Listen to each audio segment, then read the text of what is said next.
Cinta Pertama Sang CEO. Bab 185.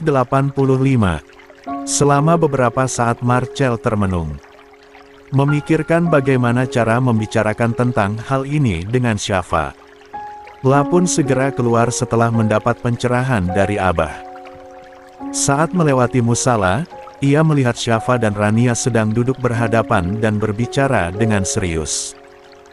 Entah membicarakan tentang apa.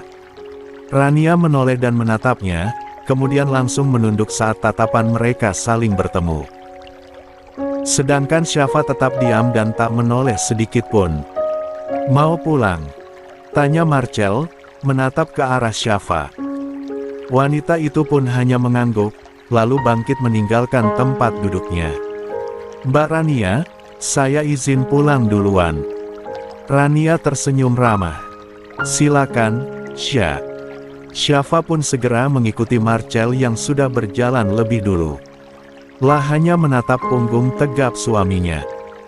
Sebelum pulang, Marcel mengajaknya untuk makan di sebuah food court. Sebab ia tahu Syafa belum makan sejak siang kemarin. Syafa pun makan dengan lahap dan sedikit tergesa-gesa. Setiap suapan yang masuk ke mulutnya, ada cairan bening yang tertahan di pelupuk mata. Namun, ia tahan sebisa mungkin. "Ada sesuatu yang mau aku beritahukan padamu," ucap Marcel sesaat setelahnya. Syafa yang masih mengunyah itu berhenti sejenak. Ia menatap suaminya. "Aku ingin menikahi Rania." "Apa? Kamu ikhlas?" Siapa itu yang dulu kekeh minta hukuman buat Syafa? Katanya belum puas kalau Syafa gak menderita. Hayu kita gaskan. Wakakak 23. Bab 592. Selama beberapa saat Syafa terdiam setelah mendengar pertanyaan suaminya.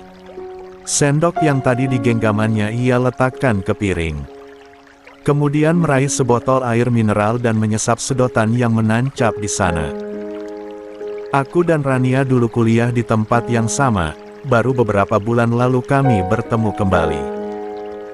Kami sepakat untuk memperbaiki diri dan memutuskan belajar di pondok Abah. Kami pun ta'aruf," lanjutnya.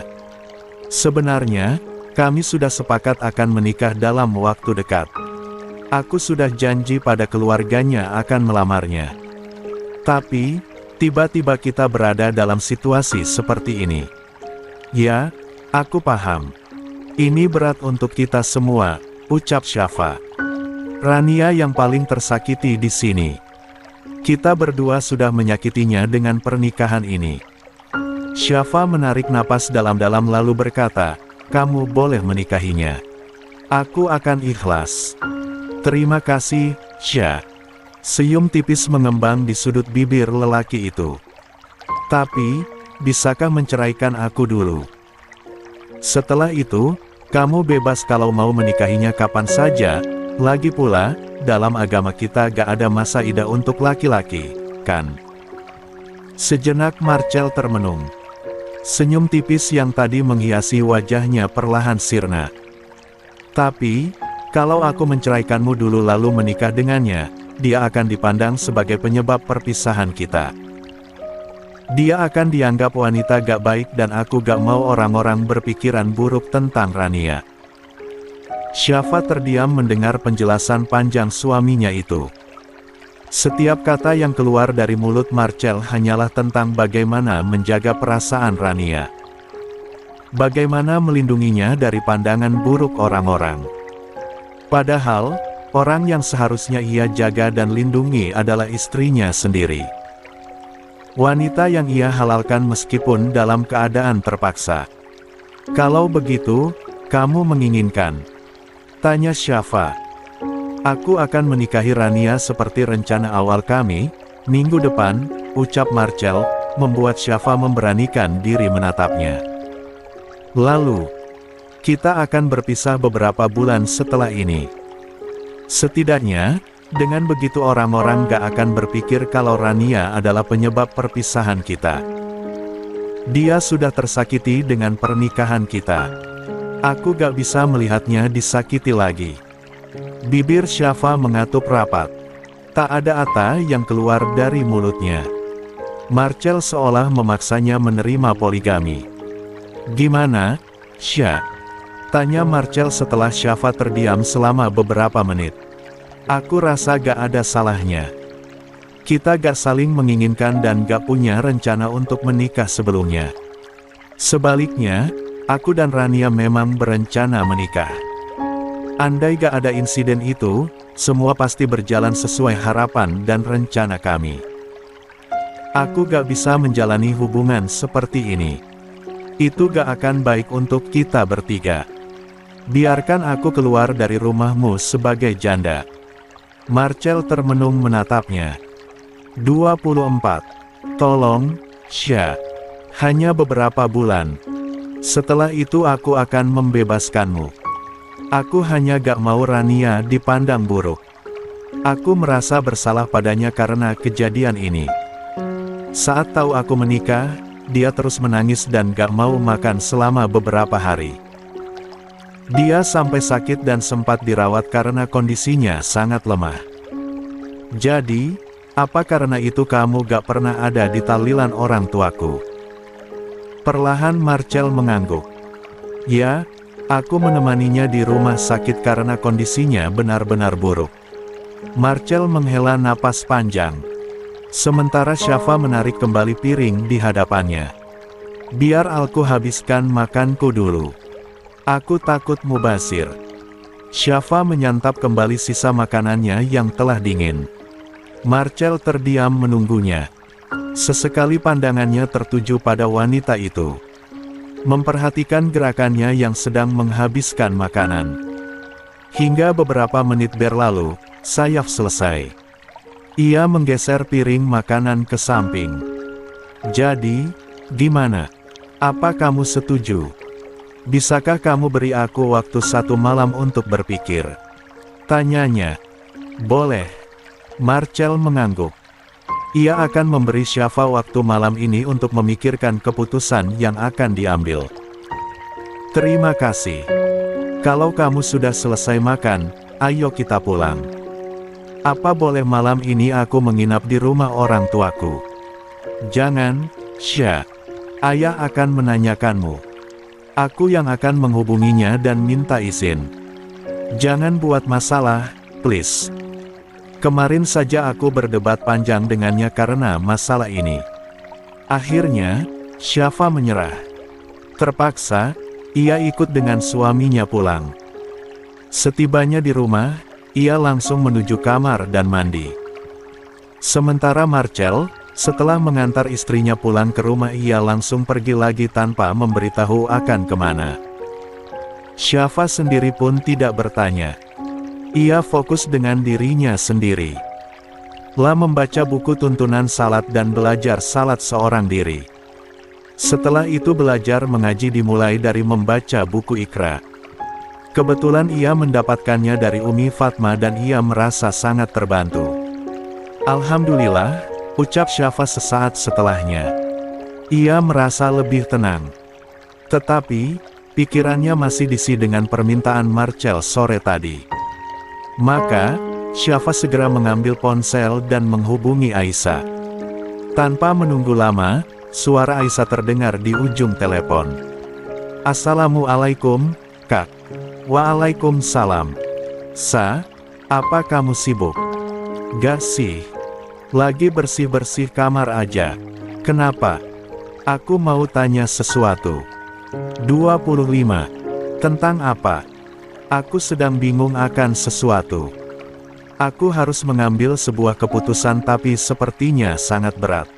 Aku harus gimana?" "Salat istihoro aja, Kak." "Salat istihoro itu apa?" "Salat istihoro itu dilakukan dengan tujuan untuk memohon petunjuk dan keputusan yang tepat dari Allah dalam menghadapi masalah atau keputusan penting." Aisyah lalu menjelaskan tata cara melakukan salat istihoroh dan juga manfaatnya. Untuk mempermudah Syafa belajar, ia mengirim berisi video dan penjelasan lengkap tentang salat istihoroh. Setelah mempelajarinya, Syafa pun paham dan malamnya ia benar-benar menjalankan salat istihoroh. La benar-benar bimbang dan tak tahu harus mengambil keputusan apa. Tetap meminta berpisah dari Marcel sebelum menikahi Rania kah? Atau bertahan sesuai dengan permintaan Marcel padanya? Syafa belum selesai salat saat pintu kamar terbuka. Marcel melewatinya begitu saja menuju balkon kamar. Lelaki itu sempat menghempas jaketnya ke kursi. Aroma parfumnya meninggalkan jejak saat ia melewati Syafa yang masih bersimpuh di atas sajadah. Iya, terima kasih sudah membantu. Kalau bisa daftarkan secepatnya ke KUA. Aku sudah kirimkan data lengkap diriku dengan Rania, ucap Marcel kepada seseorang yang berbicara dengannya di telepon dan dapat terdengar jelas di telinga Syafa. Syafa tetap berusaha fokus. Saat ia bersujud, air matanya pun jatuh. Entahlah, ia tak tahu mengapa hatinya begitu rapuh. Yang ia lakukan hanya minta petunjuk Allah sesuai penjelasan yang didapatkannya dari video kiriman Aisyah. Bahkan, Syafa tidak sadar lagi bahwa dirinya telah tertidur di atas sajadah hingga azan salat subuh membangunkannya. Ia pun membuka mata dengan perasaan yang lebih tenang. Dilihatnya Marcel yang juga baru bangun dari tidurnya. "Marcel, aku sudah memikirkan semuanya," ucap Syafa kepada suaminya. "Oh ya, jadi gimana?" sahut Marcel yang tampak masih mengantuk. Semalam ia sendiri tidur di ranjangnya, membiarkan Syafa yang ketit asteris uran di atas sajadah hingga subuh. "Aku setuju dengan keputusan kamu. Kamu boleh menikahi Mbak Rania." 26. Mata Marvel terbelalak mendengar ucapan Syafa. Sungguh, ia tak menduga akan semudah itu. Dipikirnya, Syafa akan memberontak atau paling tidak melayangkan keberatan atas niatnya menikahi Rania. "Serius?" tanyanya seakan tak percaya. Syafa mengangguk. "Insya Allah." Sudut bibir Marcel pun menerbitkan senyum. "Makasih, Syah. Makasih udah mau ngerti posisiku dan Rania. Jujur, kami juga gak mau terjebak dalam keadaan seperti ini. Aku yang minta maaf karena berada di antara kalian berdua. Aku sudah mengacaukan rencana dan harapan kalian. Sekali lagi makasih." Marcel meraih ponselnya dan menghubungi Rania. Sementara Syafa memilih untuk masuk ke kamar mandi. Saat ia keluar, Marcel sudah tidak terlihat di kamar. Ia berada di balkon kamar dan sedang menghubungi Rania. Syafa sudah setuju. "Dia gak masalah," ucap Marcel kepada seseorang yang dihubunginya, dan terdengar sampai ke telinga Syafa. "Iya, Ran. Pagi ini aku akan bicara dengan ayah dan ibuku. Jangan khawatir, insya Allah semua akan berjalan sesuai harapan kita." Marcel pun mengakhiri panggilan. Syafa sendiri sedang menjalankan salat subuh. Lalu, setelah itu ia ke taman untuk membantu seorang art membersihkan halaman belakang rumah. Ia tidak ikut sarapan karena merasa tidak enak hati terhadap ibu mertuanya. Sementara Marcel, usai sarapan ia mengajak ayah dan ibunya berbicara bertiga. Ia pun mengutarakan keinginannya untuk melanjutkan rencananya bersama Rania. "Astagfirullah, apa kamu sudah gak waras, Marcel? Lalu bagaimana dengan Syafa kalau kamu menikah dengan Rania?" ucap Bayu yang sangat terkejut dengan ucapan putranya. "Justru Syafa sendiri yang mengizinkan aku menikahi Rania, ayah. Lagi pula ayah dan ibu tahu kalau aku dan Syafa menikah karena terpaksa. Sedangkan saat itu aku dan Rania sudah ada rencana menikah dalam waktu dekat." Bayu kehilangan kata. Ia tak tahu lagi bagaimana harus menghadapi putranya itu. "Kamu gak bisa seperti ini. Apa kata keluarga Syafa nanti?" Ayah hanya memikirkan Syafa dan keluarganya. Sedangkan Rania, ayah gak pernah pikirkan padahal dalam masalah ini Rania yang paling tersakiti. "Marcel memang benar, Mas. Syafa lah yang jadi orang ketiga di antara Rania dan Marcel. Aku mendukung saja kalau Marcel mau menikahi Rania. Toh, Syafa juga setuju. Kamu malah mendukung Marcel. Bayu menatap istrinya hampir tak percaya. Iya, aku izinkan kalau Marcel mau menikahi Rania. Rasanya, Bayu benar-benar tidak tahu bagaimana harus menghadapi anak dan istrinya itu. Setelah Marcel pergi, ia dan istrinya berbicara berdua. 27. Bagaimana bisa kamu izinkan Marcel menikahi Rania padahal dia sudah punya Syafa? Kemana kamu yang dulu bijak? Tanyanya. Aku gak berubah, Mas. Aku masih sama seperti dulu. Tapi apa ini? Bayu bertanya pelan. Aku hanya seorang ibu yang menginginkan yang terbaik untuk anaknya. Karena keputusan kamu yang terburu-buru, Marcel harus terjebak dengan perempuan seperti Syafa. Apa kamu tahu seperti apa dia, Mas? Dahi lelaki itu berkerut mendengar ucapan istrinya. Ia menatap penuh tanya. Syafa bukan perempuan baik-baik. Dulu dia dan ibunya menghina Brian karena mengira Brian miskin, lalu apa yang mereka lakukan selama ini kepada Aisyah? Aku tahu semuanya. Syafa merampas hak-hak Aisyah dan memperlakukannya dengan buruk. Gak menutup kemungkinan dia nanti akan berbuat seperti itu pada kita. Maka, aku ingin anakku selamat dari perempuan berbisa sepertinya, dan Rania akan menyelamatkan Marcel dari perempuan jahat seperti Syafa. Tapi Syafa sudah berubah. Apa ada orang yang bisa berubah hanya dalam hitungan hari, Mas? Aku gak yakin. Jangan-jangan itu hanya akal-akalannya dia untuk mencari simpati dari kita. Astagfirullah. Kamu berpikirnya terlalu jauh. Kamu yang terlalu naif, Mas. Nanti kalau ada apa-apa dengan Marcel baru kamu sadar memaksanya menikahi Syafa. Wanita itu pun beranjak memasuki kamar setelah menyelesaikan kalimatnya. Di balik pilar Syafa terdiam mendengar ucapan ibu mertuanya. Letak keberatan disebut wanita jahat, karena ia merasa memang seperti itu gambaran yang paling tepat untuk dirinya.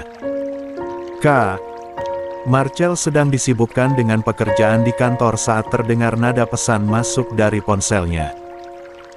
Sejenak ia mengalihkan perhatian dan menatap layar ponsel, membuka pesan yang baru saja masuk. Omaku dilarikan ke rumah sakit. Marcel terkejut membaca pesan itu. Ia segera mengetikkan pesan balasan. Ke rumah sakit mana? Tulisnya, sambil bersiap untuk menyusul. Setelah mendapatkan informasi, ia pun segera berangkat menuju rumah sakit yang kebetulan tak berada jauh dari kantor tempatnya bekerja. Rumah sakit yang sama dengan tempat Boy praktik. Setibanya di rumah sakit, Marcel menuju ruang IGD seperti yang diinformasikan oleh Rania. Wanita itu tampak sedang duduk di depan ruang tunggu dengan tatapan kosong. Gimana keadaan Oma? Rania hanya menoleh dengan mata yang basah. Masih ditangani. Aku takut sekali, Marcel. Aku hanya punya Oma di dunia ini. Kalau Oma pergi meninggalkanku, maka aku gak punya siapa-siapa lagi. Kita berdoa saja semoga Oma dalam keadaan baik. Rania hanya mengangguk dan menyeka air matanya dengan selembar tisu. Tak lama berselang, seorang dokter keluar dari ruangan dan memberitahu bahwa Oma sudah siuman dan mencari cucunya. Keduanya pun langsung masuk. Wanita renta itu tampak berbaring dengan tubuh lemah dan wajah pucatnya. Rania terisak di sisi. 28. Pembaringan sambil menggenggam tangan sang Oma. Oma harus kuat. Rania gimana kalau gak ada Oma? Rania berucap lirih. Kamu akan baik-baik saja. Toh, sebentar lagi kamu dan Marcel akan menikah. Kamu akan punya seseorang yang menjaga kamu. Jadi, Oma bisa pergi dengan tenang. Matanya kemudian tertuju kepada Marcel. Kamu akan menaga Rania kan, Marcel? Insya Allah, Oma. Aku dan Rania akan menikah dalam waktu dekat, sesuai rencana kami sebelumnya. Alhamdulillah. Marcel tersenyum. Tanpa ia sadari bahwa Boy yang sedang bertugas di ruang IGD tak sengaja mendengar pembicaraan mereka. Boy yang penasaran dengan ucapan Marcel pun segera menghubungi Raffi untuk memastikan apa yang didengarnya di ruang IGD tadi. Iya, ayah tadi sudah memberitahuku. Sebelum menikah dengan Syafa, ternyata Marcel sedang menjalani proses ta'aruf dengan perempuan bernama Rania. Karena itulah dia menolak mati-matian saat diminta menikahi Syafa, ucap Raffi sesaat setelah Boy menanyakan tentang Marcel yang akan menikah lagi. Jadi, bagaimana sekarang? Aku belum bicara dengan Marcel. Nanti aku akan menemuinya langsung. Siang hari Syafa menghabiskan waktu di rumah orang tuanya. Ia sedang merapikan kamar mami dan papi, mengeluarkan sebagian pakaian untuk disumbangkan kepada korban kebakaran.